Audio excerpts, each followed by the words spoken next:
네. 이 추다르크가 한참 막 잘 나가서 진짜 당대표도 하셨잖아요. 네. 그리고 삼보 일배로 해서 무릎 다 까지시고, 네? 민주당 네. 구하겠다고. 네. 그렇게 열심히 하시고, 국민들로부터 추다르크 굉장히 막 박수 받고, 그러면서 쭉 잘 나가길 줄 알고 무언가가 되는데 어느 순간에 이게 꺾인단 말이에요. 근데 네. 내가 이렇게 본인은 잘 알 거 아닙니까? 네. 뭔가 과거를 둘러볼 때, 네. 야, 내가 요거를 좀 잘못했다. 내가 그때 요거 좀 실수했다. 이런 거 없습니까?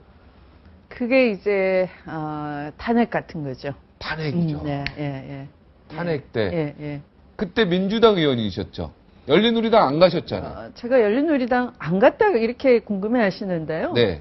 사실은 노무현 대통령 당선 1등 공신 꼽으라 그러면 뭐 추미애 의원이죠. 저도 빼놓을 수 없는 거잖아요. 1등 공신이죠. 네. 그런데 안 간 게 아니고 안 간 게 아니고 열린우리당이 나간 거죠. 노무현 대통령 약속이 구체제를 바꾸어서 개혁을 하겠다였어요. 그 네. 개혁이라는 게 뭐냐 하면 뭐 영호남만 서민이 있는 게 아니고 정말 전국의 서민 중산층이 뭔가 제도 쇄신을 바라잖아요. 네. 그러니까 어떤 기득권 구조를 깨주고 정말 상식이 통하는 대통령이 약속한 게 보고 싶죠. 근데 그런 개혁을 하려면 안 그래도 지금 힘이 부족한 판에 힘이 부족해서 정몽준과 단일화도 하고 뭐 또 단일화 깨지니까 그렇게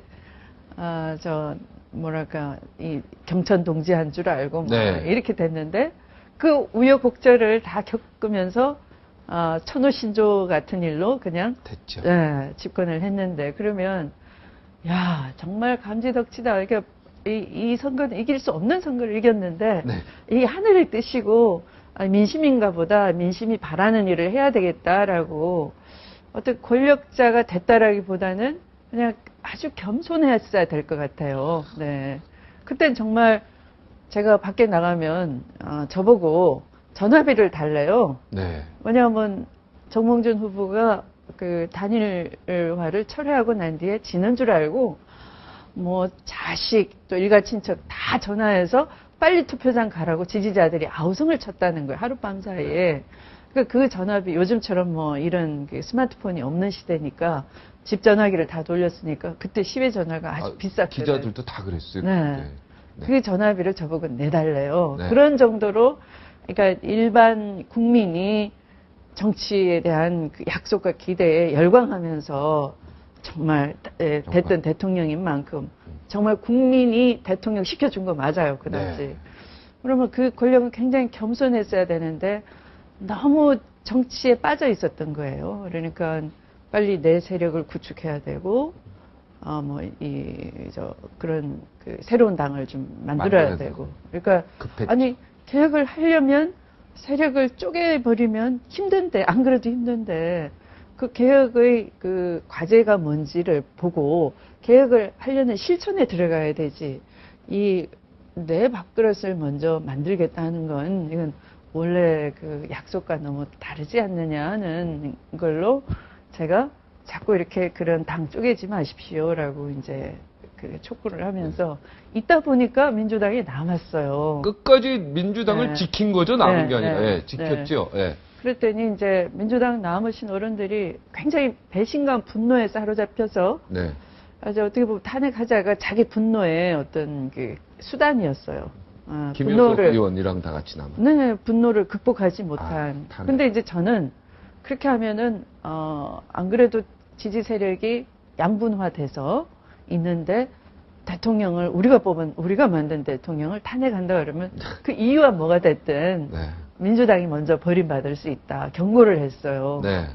근데 제가 끝까지 뭐 말려도 듣질 않고요. 또 너무 화가 났어요. 네, 그 당시 뭐 제가 그렇게 반대를 해서 얻어낸 거는 대통령이 사과해주면 민주당을 버리고 간 대통령이 민주당을 뭐 죽이겠다. 그래야 새 정치가 된다라고 한 그 말이 선관위에서도 잘못됐다라고 경고를 했으니만큼 그것을 사과를 해주면은 탄핵을 철회할 수 있겠다. 이렇게 사과 조건부 철회까지 당론이 이제 조금 발전이 됐어요.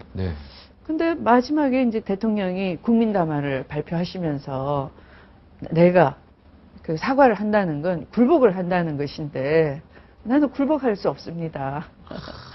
뭐 이걸 돌파해내겠습니다. 이렇게 되니까 그 불에 이렇게 들끓는 심정에 또 한 번 기름을 부은 격이 된 거예요.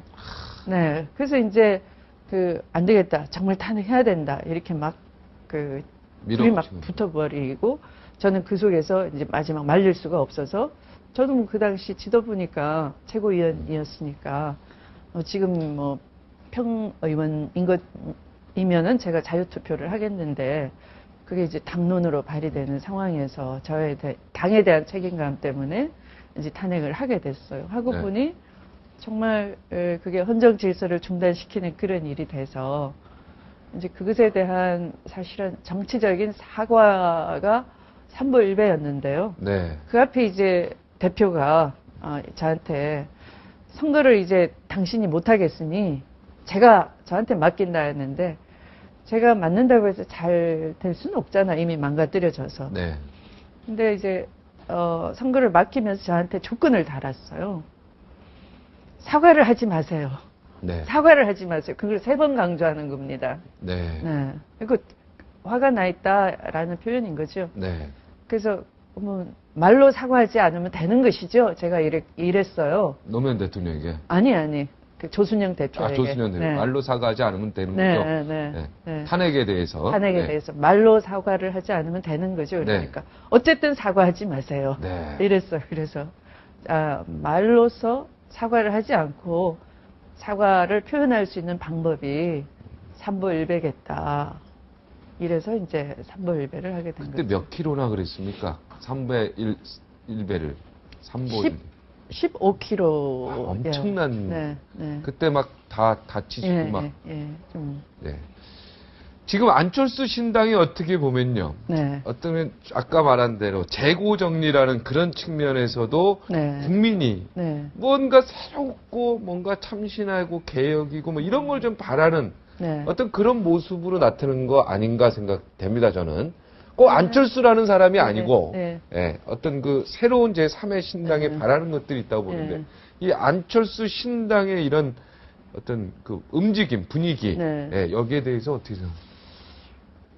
저도 사실은 이 어떤 그 풍선을 터뜨릴 때 뭐 작은 바늘 구멍만 내도 터지는 거고 또 이게 큰 강물도 뭐 이 주먹만한 이 2개 구멍이 생긴다면은 어느 순간에 터져버리잖아요. 그것처럼 이 어떤 기득권에 집착하는 정치권에 스스로의 변화를 찾지 못한다면 구멍을 내서라도 그게 바늘 구멍을 내서라도 그 구멍이 좀 더 커지고 그래서 어느 순간에 급격하게 변화하는 이 때가 오기를 저도 좀 필요하다.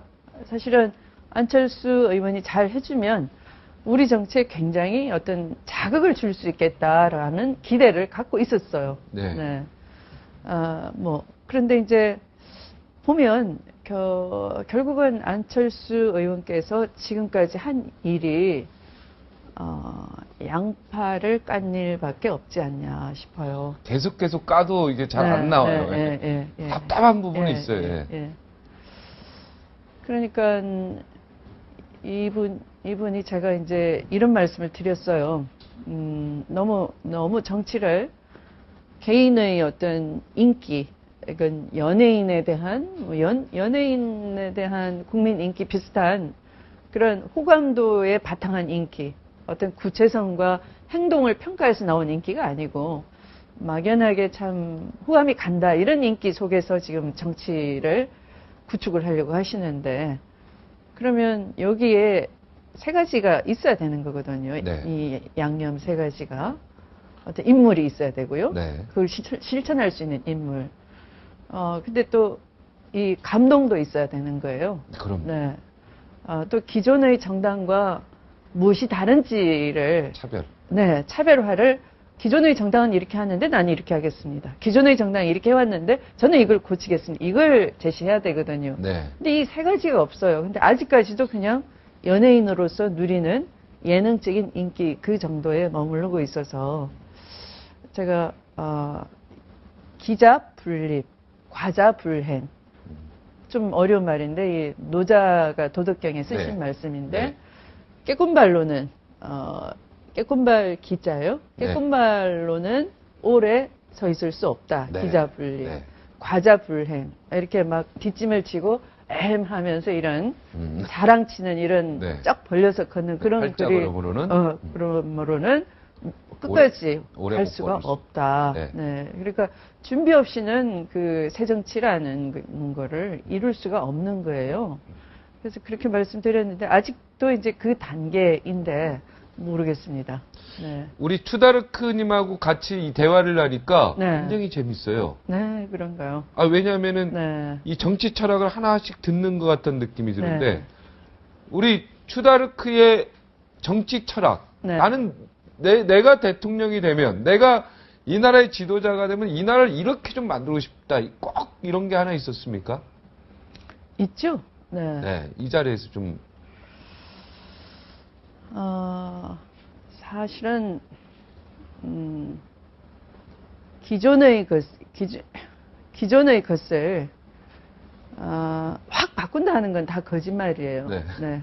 그러면 그게 뭐 공산주의 방식으로 하면 인간적인 숙청일 수도 있고요. 쿠데타도 있을 수 있고. 그러니까 이 민주주의 사회에서의 확 바꾸겠다 이런 말은 정치 구호로는 있을 수 있지만 또 그걸 또 믿고 따라가서도 안 되는 거죠. 그러니까 저는 정치를 하면서 정치인의 자세가 파도와 바위와 같아야 된다라고 생각해요. 파도와 바위. 예. 예. 파도와 바위는 바닷가에 가보시면 파도는 끊임없이 어느 한순간도 쉬지 않고 이게 바위에 와서 부딪히는 거예요. 그러니까 기존의 질서를 부딪히고 깨려고 하고 끊임없이 파동을 가지고 네. 한 번은 세게 때리고 한 번은 약하게 때려보고 끊임없이 그래요. 근데 이 바위는 또 자기를 지키려고 깎이고 자기 몸을 깎여 나가면서 이 육지를 지켜주는 거예요. 네. 그러니까 어떤 가치를 사수하려고 할 때 정말 정치라는 건 국민을 위한 건데요. 네. 단순히 국민을 위합니다 말로가 아니고 그 단단한 바위가 자기 몸이 이렇게 깎여 나가는 줄 알면서 국민을 지키고 또 어떤 제도를 고치려고 할 때는 이 파도처럼 때로는 강하게도 때로는 약하게도 쉬지 않고 부딪히면서 깨나가고 하는 그 속에서 이제 하나씩 그 좋아지는 그런 점진적인 변화 이것이 이제 제가 추구해왔던 정치이고 또 그렇게 해왔어요. 네. 저는 막 이렇게 확 바꾼다거나 하질 않고요. 또 제가 하는 속내는 다 관찰이 됩니다. 캐도남마에서 오늘 잘 나오셨네. 왜냐하면은 모든 오해가 네. 오늘 이 대담을 통해서 많이 다 네. 해소되는 것 같아요. 아, 그런가요? 네. 네. 뭔가 확 바뀌고 이런 네. 거를 좋아하실 줄 알았는데 네. 바위와 파도 얘기를 들어보니까 네. 마음에 확 오고 네. 이렇게 비유법을 쓰시고 예시법을 쓰니까 네. 이해력도 쉽고 아. 예, 굉장히 지금 좋습니다. 네. 그 앞으로 좀 이렇게 네. 자주 좀 나오셔서 네. 네.